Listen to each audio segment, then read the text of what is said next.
Hey, what's up guys, it's DarkArmedDuelist, and today we're going to be doing some Infernoid test hands. So I really love Infernoids, and I think it's a really neat deck that is kind of like one of those timeless decks that has, in my opinion, not been power crept at all to be able to break boards. It's probably one of the best decks in the entire game right now at breaking boards against your opponent, and a deck that I would not hesitate to definitely carry to like a regionals, YCS, even to a locals, and be able to just break boards like you wouldn't believe. And I've even made this deck to be able to just, if your opponent sets up a crazy board of like 5 monsters that have negates, this deck can still out it, which is really amazing. So without further ado guys, don't forget to like, comment, subscribe, definitely hit that bell there so you can become part of the notification squad, and definitely check out the Patreon because it really helps out the channel so you guys can get awesome rewards like getting your name shirts from every single video, getting a signed card in the mail, or even getting to request a deck profile every single month that you are a patron, along with test hands. And if you want to see a test, or you want to see the deck profile of this, it is down in the description below. So without further ado, let's get straight on into this. So really interesting deck. I am going to do a couple of shuffle test hands, but I want to show you guys mainly the combos of how you get set up, like the 2-card combos of how you break really crazy boards. There's some really neat plays in this deck that I've discovered that I think just really make this deck work really well, and even have a really neat tech card in this deck that just is really cool. So you're not really worried about your normal summon all that much in this deck, and you're not really worried about the extra deck at all, so you play stuff like Pot of Extravagance and cards like that just to help you out with your play. So let's go ahead and do a quick pile shuffle. We'll do like maybe 1 or 2 test hands just to show you guys how the deck works, to show you how it draws and stuff like that, and show you guys, because this is one of those decks kind of like Plunder Patrol. It's hard to show a test hand of this because it mainly focuses on breaking the board. So you have to look and think, man, they've got like a Dragoons and an Appaloosa. That's usually what I kind of look at what my opponent is going to have against me just to handle their board. So let's go ahead and see what we got. So we're going to go ahead and shuffle one more time, and let's see what we can draw. So we're going to go ahead and draw into a Harmonic, a copy of Semestus, Antra, Lava Golem, and another Lava Golem. Okay, so this hand is already pretty good because you have the Lava Golem. Now, you usually want to go second, so I'm just going to go ahead and show you guys. If you were going second, you would draw into the Void Imagination. So that's pretty good right off the bat. If you have the copy of Void Imagination, this deck likes to go second. Like I said, it's not about going first in this deck, so that's why I'm showing you. I'm saying that my opponent has a copy of Appaloosa, and they have a copy of Dragoons with 1 negate. I'm going to go ahead and activate the copy of Void Imagination. Let's say that our opponent lets it go through. If they don't, you have the copy of Lava Golem that you can hand them right off the bat, which is really important to be able to distribute against your opponent with the Lava Golem. Now, there's actually a combo in my hand that I'm going to show you guys. So let's say we have the Void Imagination. This card has a really neat effect, and it makes all your Infernoids level 2 or higher become level 1, because all of your Infernoids share the ability that if you have 8 or more stars on your side of the field, you can't special summon them anymore, which is really kind of their only drawback. Now, the cool thing about this card also is it's basically the fusion spell as well that has the ability that you can fusion summon 1 Infernoid monster from your extra deck using monsters from your hand or your side of the field as materials. And if your opponent controls a monster that was special summoned from the extra deck and you don't, then you can use up to 6 Infernoid monsters from your deck as well. So let's go ahead and say that our opponent does control a monster that was special summoned from the extra deck, and they let this go through. So we're going to go ahead and send a copy of Anunku, because you have to send Anunku and Deviati from your deck to the graveyard so you can summon your Terra. This card's really important to go into. Now, the cards I usually send to the graveyard are the ones I don't feel like I'm going to use all that much in the game. You have to send Anunku and Deviati, and then Antidel is one that I usually send.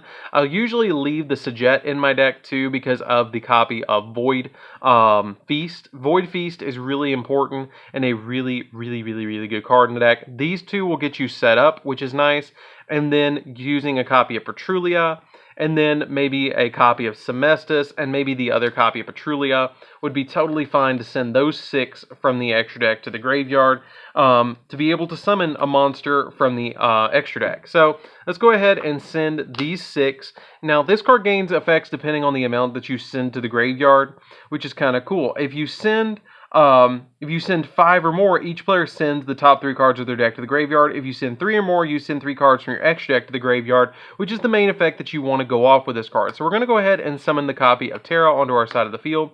And once you summon that card onto your side of the field, you're going to get to send 3 cards from your extra deck to the graveyard. Now, your opponent's probably going to negate this card effect, so if they do negate this, that's totally fine.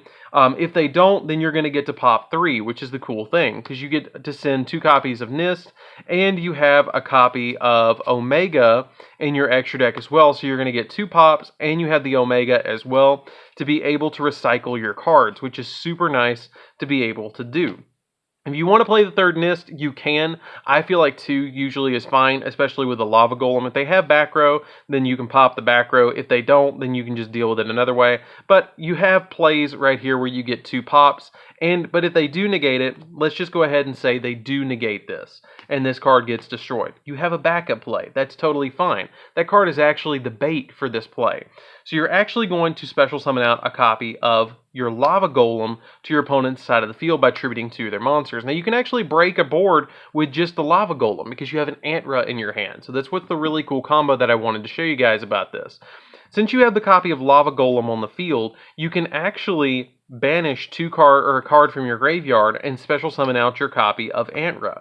Now, Antra is going to come to your side of the field, and since Lava Golem can be targeted, you can target that Lava Golem, bounce it back to your own hand, and since you cannot be normal summoned, but it must be special summoned by tributing 2 monsters on your opponent's side of the field, you can then give it right back to your opponent and tribute 4 monsters on their side of the field, which if you had Lair of Darkness, you get 4 tokens as well with this particular hand, which is really insane. And then, since you've got the Antra on the field, you can just banish another monster from your graveyard and go directly into Harmonic if you want to go into that monster as well, which is kind of neat.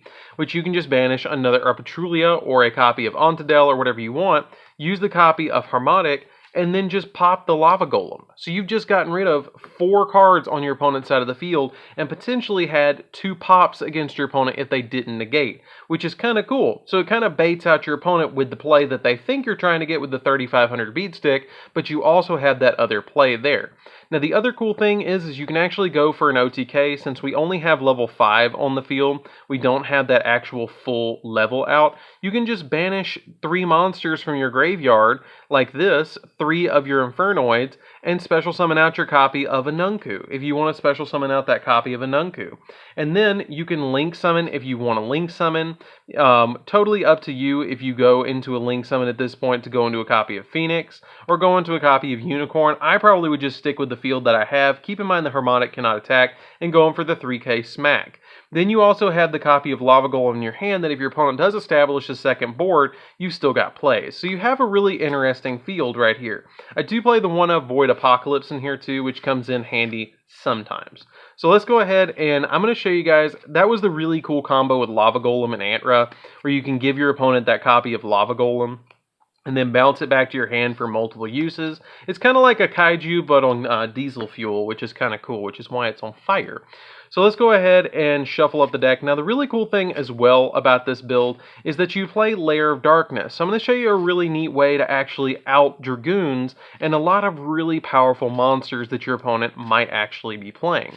So the really cool thing is I'm going to just open up with a copy of Super Polymerization and a copy of Lair of Darkness. So if they allow the copy of Lair of Darkness to go out, we're going to just draw any other cards that we can draw. It doesn't really matter what we draw into.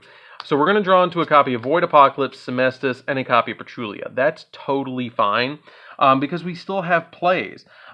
We still have a lot of different plays in here, especially because we have the Void Apocalypse and the Petrulia that can be special summoned from our hand, which is super nice. So we're going to go ahead and activate the copy of Lair, which is totally fine. That's really good to activate the Lair.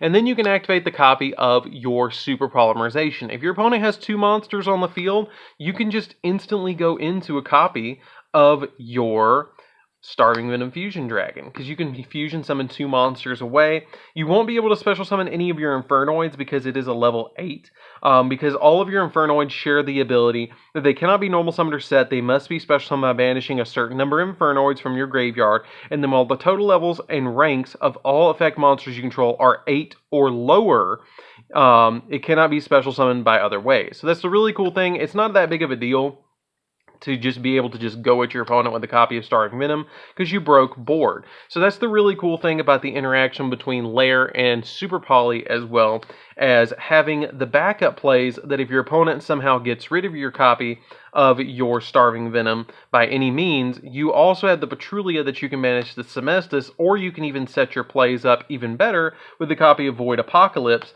by discarding the copy of Petrulia and then sending any Fiend monster that you want from your deck to the graveyard, which could be a copy of Anunku or any of the Infernoids you don't really want to draw, which would set you up for a copy of Semestus right there because you'd have 2 in the graveyard at that point, which is why I play the Void Apocalypse just as a one-of in this particular build. Now, I really want to show you guys the Void Feast play because Void Feast is kind of neat as well. Void Feast is probably one of the most powerful cards in the entire deck. Because if you do get pushed to go first and you have the copy of Void Feast, it is a 1-card combo to be able to get you into some really bonkers plays. So we're going to go say we're going first with the copy of Void Feast. You don't want to draw into this. That's actually not that great. So we're going to go ahead and shuffle that up. That's actually a part of the combo that you want to have in your deck. So we're going to draw into a Petrulia, 1 copy of Extravagance, another Extravagance, and a copy of Harmonic. So if we're going first, you're going to go ahead, and we all know it, we're going to drop that copy of Extravagance.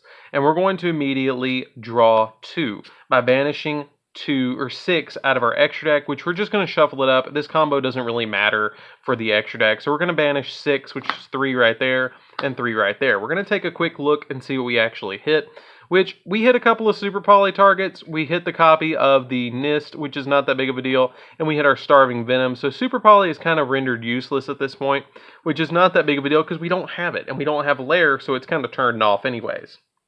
So, with this particular play, you can do something very simple that if your opponent does negate a bunch of your Infernoids from being special summoned and locks you down, you have a backup play with your copy of Void Feast. Let's just go ahead and say our opponents locked us down and we couldn't really use any of our Infernoids, or you had a bad hand, but you did have the Feast, which is what I'm trying to show you guys. So, if you activate during your opponent's end phase the copy of Void Feast, or during your opponent's turn after you've set it, you can actually special summon out a copy of Decatron, a second copy of Decatron, and a copy of Sajet, because it lets you special summon out a copy of your Infernoid monsters up to the number of up to the stars of level 8, which 1 + 1 is 2, and 2 + 6 is 8.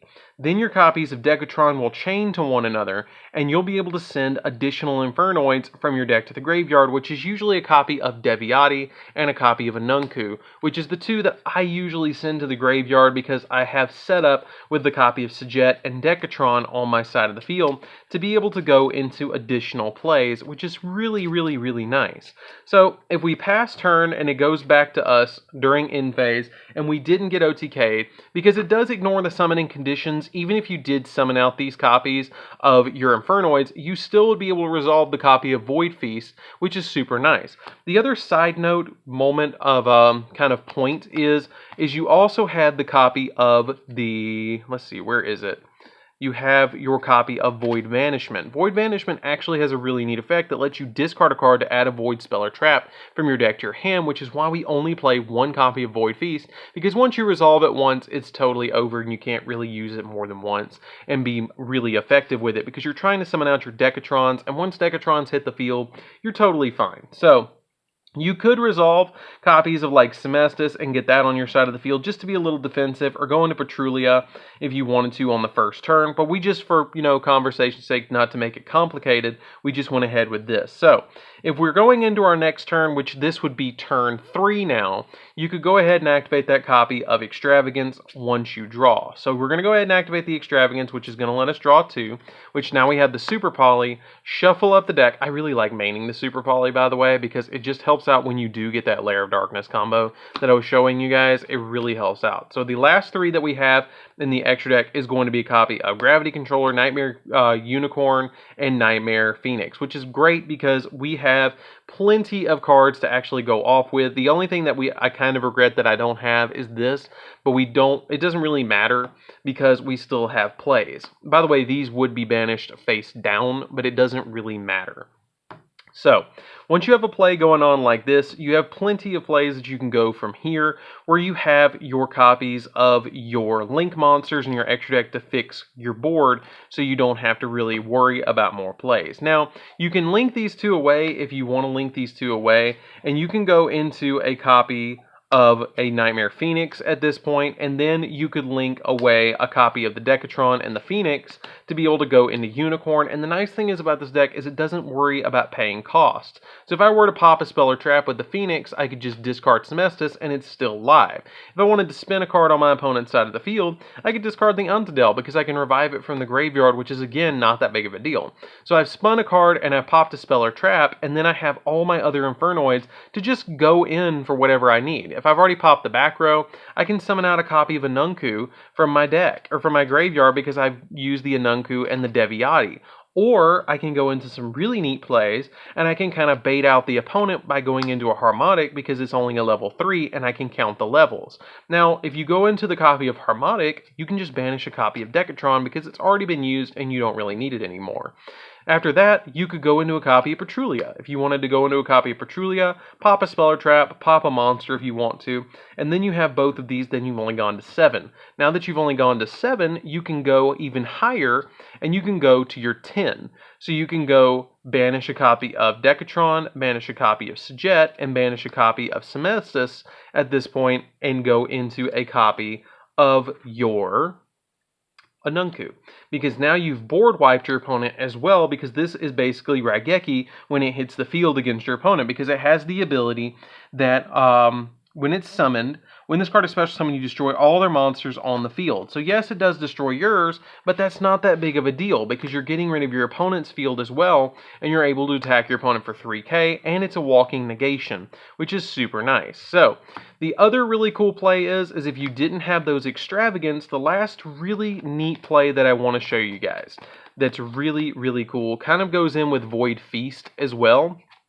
It just really helps out to have it for this play to get out as many Infernoids as you want. So I'm going to go ahead and show you guys how to OTK your opponent really, really, really fast with Void Feast. This isn't a board break. This is just showing you guys a really cool play. The other thing I will mention to you guys, if you do open up a copy of Super Poly, you also play the copy of the World Chalice Guard Dragon. So if your opponent is linking against you and you're playing against like, I don't know, against a Dragon Link deck, then you have the copy of your Guard Dragon as well to go and get rid of all of their Link monsters, because this can get rid of 3 Link monsters with a Super Poly, so that's a really nice card to actually play in the extra deck. So, we're just going to say we have the Void Feast. The other cards in the hand don't really matter as long as it's not 2 Decatrons and a Sajet. So we're going to go ahead and draw, and I'm going to go first this time just to show you guys the really neat play. So we're going to act like we don't have the extravagance. Actually, let's just put that back and say we didn't draw it, because I just want to show you guys without the copy of extravagance. So if we're going first, you have the play. You can go like this, and you can just summon out a copy of Harmonic just to be a little bit defensive, to give you more advantage, and then set the copy of Void Feast. Now you do have the Monster Gate you could resolve if you want to, and I guarantee you're going to want to resolve the Monster Gate if you get it, but we're just going to say we don't have it, and just so I can show you the combo. So let's say your opponent destroys the copy of Harmonic on your side of the field. That's totally fine, not a big deal. So during your opponent's end phase, you're going to flip the copy of your copy of Void Feast, and once you do, you're going to summon out all 3 of these monsters.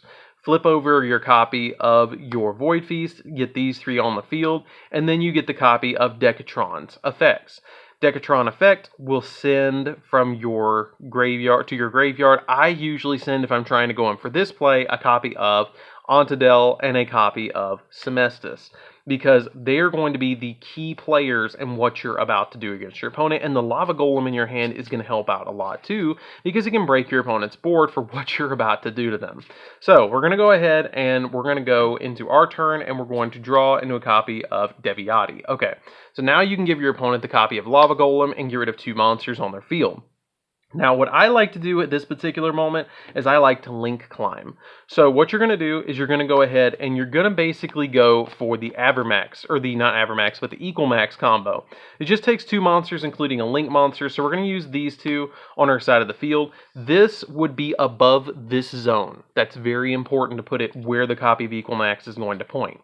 Now, at this point, you could go in for a copy of, let's just say, Nightmare Phoenix, and then link these away and go into your copy of Equal Max. That's very important to go for the Equal Max. And now it's gaining 3,000 attack because the Lava Golem is sitting there, so it's sitting at 5,000 already. So now you can banish out the copy of your 2 Decatrons, if you want to banish your 2 Decatrons, and summon back from your graveyard a copy of Semestus. You also have these 2 in the graveyard, your copy of Sajet and Harmonic, that you can banish and summon out a copy of Ontadel. Now guess what? He's gaining all that attack points. He's gaining the attack for all these monsters on your side of the field, and you still have the monster gate. And I'm going to just show you guys, if you did resolve the monster gate, how easy it is to like mill out your cards. So say you activated the monster gate, got rid of Semestus or whichever one, it doesn't matter. You're going to mill 1, 2, 3, 4, 5, 6, 7, 8, 9, 10, 11, 12, 13 cards right off the top, and it could have gone further because this was my only normal summon left in the deck. So I still get a mill when this hits the field if I wanted to get the mill off this card, which is really important just to be able to get more mills to be able to play further into the game. But you don't even have to resolve that because you have the copy of Ontadel, Semestus, and Avermax, or Equal Max. Now the cool thing is it's gaining 26, it's gaining 28, it's gaining 3,000, and it has its original 2,000. So off of these 2, just off of these 2, it's gaining 4,400, carrying this to 6,400. And then you add the 3,000 to that, which carries it to 9,400. And it's a negation as well that can negate a card on the field, which is really cool. If your opponent has anything on the field, or they've lost any life points at all, or they've summoned Dragoons, and you just treated their copy of Anaconda and their copy of their Dragoons off your copy of Lava Golem, you just swing for game. I mean, it's over. So that's pretty much it for the way that the deck plays. It's really simple and it's really consistent, as you guys can see. I'll show you guys really quickly basically what a hand looks like. We don't really have time to play out any more hands. I really wanted to focus more on showing you guys the combos with this one, instead of just the drawing it out, because it's kind of hard when you don't have a board to break against your opponent to show you guys exactly what this deck can go through. It can take some punishment, I will say that. This deck can take some serious punishment against your opponent and what they can throw against you to be able to handle it. So I'm just going to go ahead and flip 5 cards. So we're going to get Void Imagination, Decatron, a Nunku, and a copy of Lair. This is fine. I mean, you've got a really good board. If you're going second, you have the Extravagance, which you banish 2, or you banish 6, and then draw 2 more, and you have that as a hand. I mean, that's ridiculous. You have Lair that's going to turn everything the way you want it. If they have something special, something from the extra deck, you can use this. If they negate it, you have a second one. You have the copy of a Nunku to board wipe, and you have your 1 normal summon in your hand, and this is a negation as well. I mean, you have plenty of plays in this particular deck. I mean, it's ridiculous. If I was going, and a lot of people don't realize how this deck actually plays, which is really interesting. So they just kind of hit cards, and they are like, no, I don't want that to go through, and they'll hit it. Especially when I'm playing on Yugioh Pro, they'll hit it, and then they won't realize, and it's like, okay, my cards are still live when they're in the graveyard. So that's really cool. So that's pretty much it for the Infernoid test hands and combos. I really hope you enjoyed this one. I wanted to lean more towards the combos to show you guys exactly the cool combos that this deck can pull off. And it's a really fun deck to play around with. I highly recommend you guys, if you haven't picked up Infernoids before, it's a really interesting deck. If you like chaos builds, it's kind of like chaos builds, because basically every single monster in your deck functions like a chaos monster, where you have to banish a light or a dark monster. But instead of banishing a light or a dark monster, or a light and dark monster, you just have to banish other Infernoids to special summon them out. It's basically kind of like that. So, anyways, guys, this is DarkArmedDuelist. Don't forget to like, comment, subscribe, hit that bell on there so you can become part of the notification squad, and definitely check out the Patreon down in the description below, because that really helps out the channel. And we'll see you guys in the next video. See you later, guys.